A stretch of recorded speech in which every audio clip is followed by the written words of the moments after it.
کھلی آنکھوں دیکھ رہے تھے کہ ہماری شکست ہو رہی ہے، اس وقت ایک اللہ والے نے اسے سمجھایا کہ ابھی بھی وقت ہے، اللہ تبارک و تعالیٰ کے سامنے توبہ کرو، اپنے گناہوں سے معافی مانگو، شراب سے توبہ کرو، ہو سکتا ہے اللہ تبارک و تعالیٰ تمہیں معاف کر دے اور فتح عطا فرمائے۔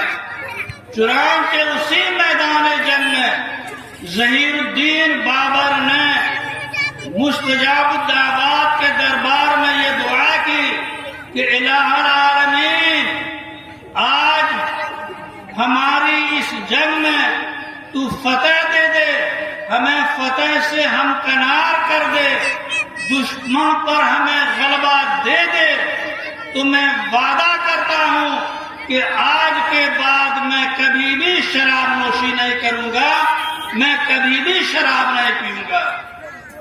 محترم بزرگوں اور بھائیوں، اللہ تبارک و تعالیٰ نے میدان جنگ میں ظہیر الدین بابر کی ہوئی دعا قبول فرما لی، اور جو شکست سامنے نظر آ رہی تھی کہ اب شکست ہوئی تو اب شکست ہوئی، اللہ تبارک و تعالیٰ نے اس جنگ کو فتح میں بدل دیا، اور ظہیر الدین بابر کی اس جنگ میں فتح ہو گئی، اور ہندوستان پر بابر کی حکومت قائم ہو گئی، جو صدیوں تک مغلیہ سلطنت کی بنیاد بنی۔ وہ کس بنیاد پر؟ محض اس بنیاد پر کہ انہوں نے شراب سے توبہ کی، اللہ تبارک و تعالیٰ سے وعدہ کیا کہ اگر اس جنگ میں ہماری فتح ہو گئی تو ہم کبھی بھی شراب نہیں پیئیں گے۔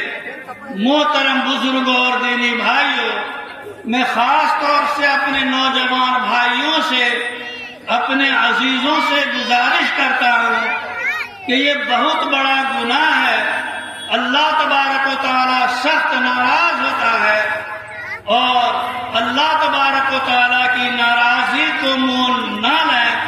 اللہ تبارک و تعالیٰ اگر ناراض ہو گیا، اللہ تبارک و تعالیٰ اگر بدلہ لینے پر آیا تو اللہ تبارک و تعالیٰ کہیں کا نہیں رکھے گا۔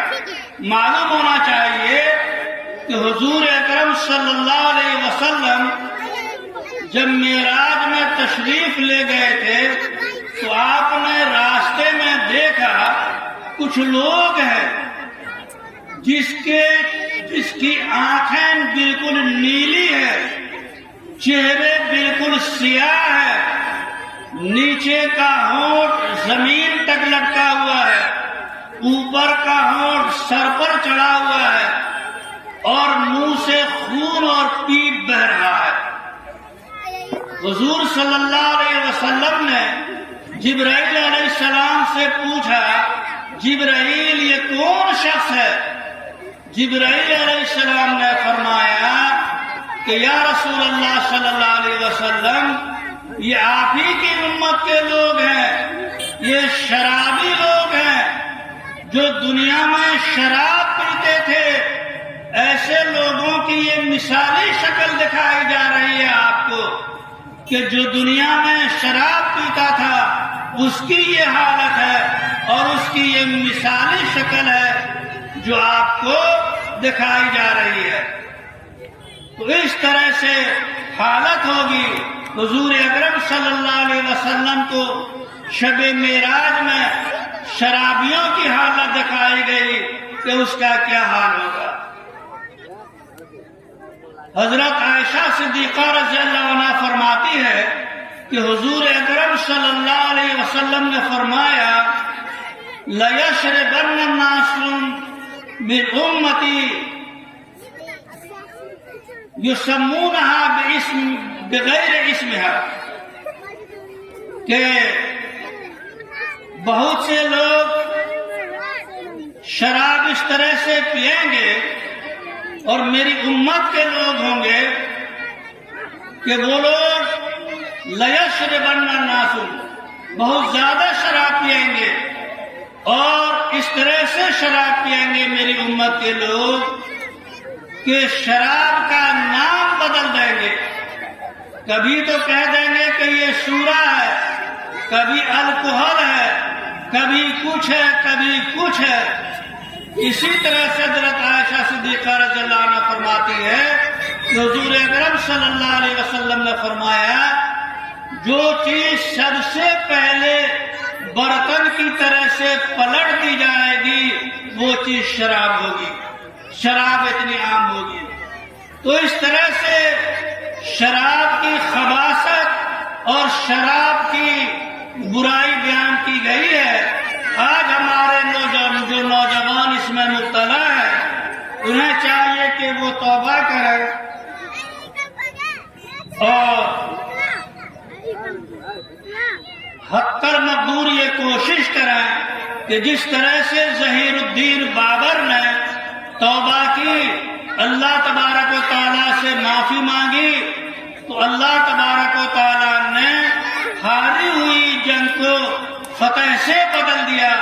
اسی طرح سے ہم میں سے چاہیے کہ جو لوگ شراب پیتے ہیں توبہ کریں، اللہ تبارک و تعالیٰ سے معافی مانگیں. دولت بھی ختم ہوتی ہے، صحت بھی ختم ہوتی ہے، عقل و شعور بھی ختم ہوتی ہے.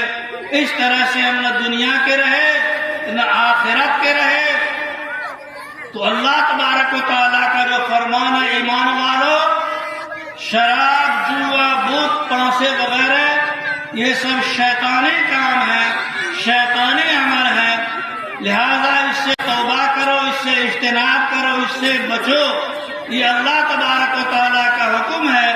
اور حضور اکرم صلی اللہ علیہ وسلم کا بھی جو ارشاد گرامی سنایا گیا کہ جو شخص شراب پیتا ہے وہ اپنی ماں، اپنی خالہ اور اپنی پھوپھی سے زنا کرتا ہے. اتنا بڑا گناہ ہے. لہذا ہم سب کو چاہیے کہ اللہ تبارک و تعالیٰ سے ڈریں، اللہ تبارک و تعالیٰ کے حکموں کو مانیں اور اس سے پورے کے پورے طور پر توبہ کریں. اللہ تبارک و تعالیٰ سے دعا ہے کہ اس مجلس میں جو آج